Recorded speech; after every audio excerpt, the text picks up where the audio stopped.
Hey everyone, how's it going? It's another late night. After you got work, you got more work. Anyway, this is the bottom sash. No, the upper sash, sorry. This is upper. And that would be the bottom. This would be the top. Anyway, this was poly coated. They stripped it down and they coated it in poly. I know, trying to go for the natural wood look, which is fine. But we're going to stay in it like it was originally. This is what it looked like before. That poly stain on it. Both front and back have been stripped, so that's essentially ready for paint and stain. I gotta sand the painted side again, and it's just been stripped, but it needs to be sanded. This one wasn't done by me; it was done by previous owners. But I'm gonna have to go through this one. Don't know why they didn't bother with that, but I'll have to go with this one through this one and sand both sides. So you're probably asking what was the original stain, and here's a little peek at it. That would have been the original type color. Some of it's coming in darker though, so I'm wondering how much of that's just dirt and how much of that's just because the original paint for the windows was black. So I'm wondering if that isn't just the leftover from the black. Because this would be painted down, but that would have been stained. This would have been stained. So I have a conundrum I got to solve, but see this yellow greenish color? This is one of the colors I picked for an interior color at some time in the past. But across here you can feel the ribs of the window as that went up and down in it. Well, that side. But I'm not sure why the sides are smooth, so I'm not sure. Or no, the sides are smooth, except for the pocket for the sash cord. So I'm not sure why those developed grooves like that. Unless they came out of another house, but I doubt it. This window could have came out of another house. Just as botched as it is, but I've seen old work on here, like 30s, 40s work, and I've seen new work. So I don't know. This is just a mix of random crap. Something cool though, I uncovered. That would be for the eighth storm window. Sorry. So that's pretty cool. I've seen those on a lot of these. Sometimes they're removed, but a lot of them are still here. I had one on the big window in the office. That was pretty cool. I still have it. But like I said, this is all ready to stain. That one's to sand next. I don't know that I'm doing it tonight. Seriously, I don't know if I'm going to do that tonight. It's already been a long night. No one else is down here with me, so.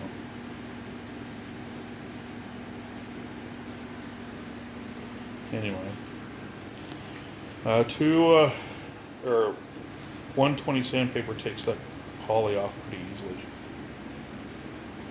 Problem is, I don't know how they sanded this, if they did it by hand, if they did it with a rock, I don't know, it's all uneven.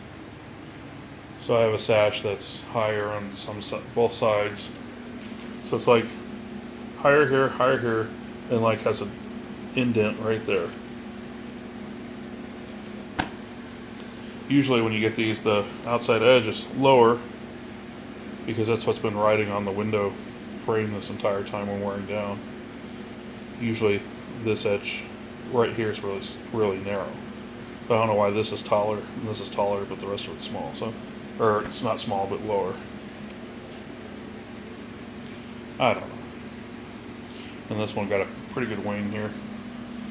I imagine someone was prying on this, trying to get it open. It's probably where these pry marks came from.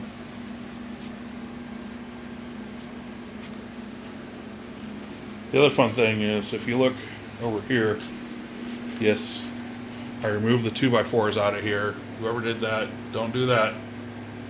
Bad. And there's probably 20 nails in each one of these. So they had nails from the frame, nails from here, and nails in the back. You can see one right there.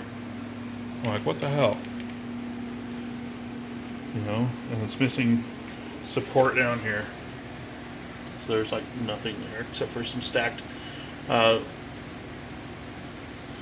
you know, stacked wood, probably from the lath. But anyway, back to subject. So here, you'd have a stop bead right here. Sorry. Yeah, a stop bead right here. That's what all these little holes are. They're for wood screws, for mine in particular. Sometimes they're just nailed. This entire house has these oiled brass wood screws with the matching washer. And of course, they're all missing from this one and the other one. Anyway, and I can't find them anymore. So that's what you would see outside, or inside. This little groove here is for the parting bead. So the bottom window rides right here between the stop bead and the parting bead. So that window rides right here. The upper sash rides over here, and that's the other stop bead. So this one was added. I'm not exactly sure what the point of that one is, but it's there. Probably to have the storm window something to rest on, because that is not for the storm window. That's new paint. It's not crinkled or alligator or anything. That's actually for this aluminum storm that's covered up right now.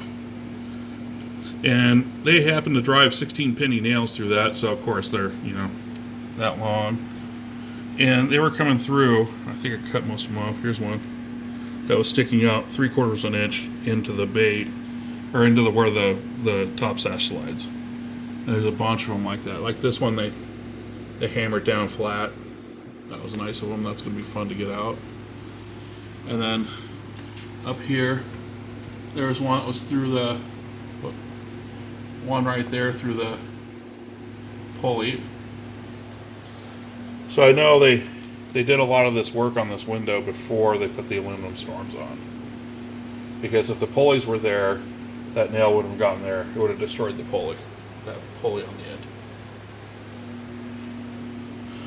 So I'm not sure who did what. I just call him Bob affectionately because that's what we coin him.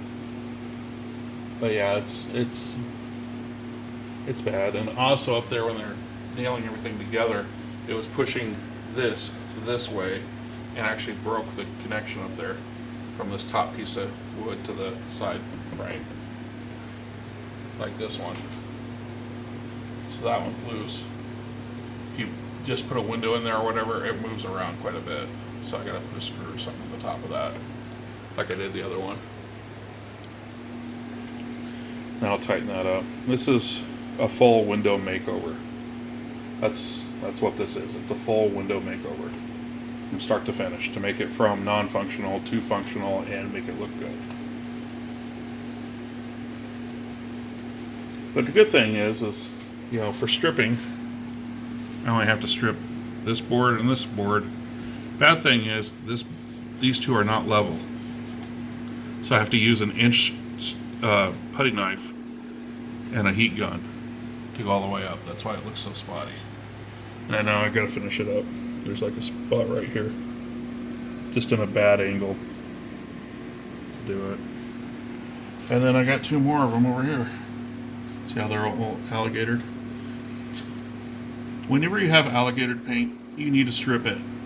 Don't paint over the top of it, strip it. Because this is what happens when you paint over the top of it. It fails. Because the layer underneath the paint has already failed. That's why it's alligator.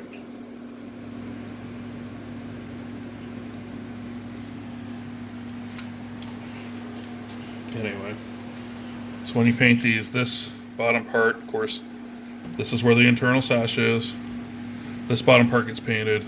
Basically anywhere where there's white wood, it'll get painted. painted black. Now the parting bead is a little misnomer. So this parting bead is a 1/2 inch wide. It's exactly a 1/2 inch wide. If you go to Menards or you go to Home Depot, they sell 1/2 inch by 3/4 piece of wood, usually in pine or usually in poplar. I did poplar. Not that it's going to last forever, but it's going to be better. Kind of has that oakish look to it. But this is exactly 1/2 inch, and that's exactly 1/2 inch. It doesn't fit because they're both exactly 1/2 inch. So you have to shave some down off of the parting bead. And you know, people freak out about it. It's not hard.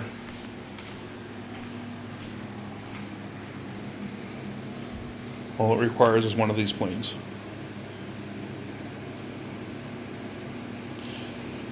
It's just an old Stanley plane. I think it's a... Man, if I could remember the numbers on these. But it's just a handheld plane. It's pretty common. They're only about, I don't know, $20 on eBay. And then you sharpen the blade. There's a lot of how-tos on the sharpening the blade. Wrangler Star does a bunch of them. He goes through like every sharpening device possible. He shows you the best one, so I'd check out his stuff. But he uses anything from a sharpening puck to a set of sharpening stones to sandpaper on a piece of glass. I've used sandpaper on a piece of glass and it works really well. Doesn't give it like scary sharp. It gets it about, it'll cut through wood really nice and scrape wood just nice, and it's too sharp to use on door jambs now and things like that. But really it's a world of difference, and you should sharpen these every so often. I know the planes you got to sharpen too to keep them sharp. Otherwise, you're doing the through the the stop and go through the wood because it's not enough. Either you're going too deep or it's not sharp enough. Anyway, enough of me blathering on. I think I'm done for the night. Definitely think I'm done for the night.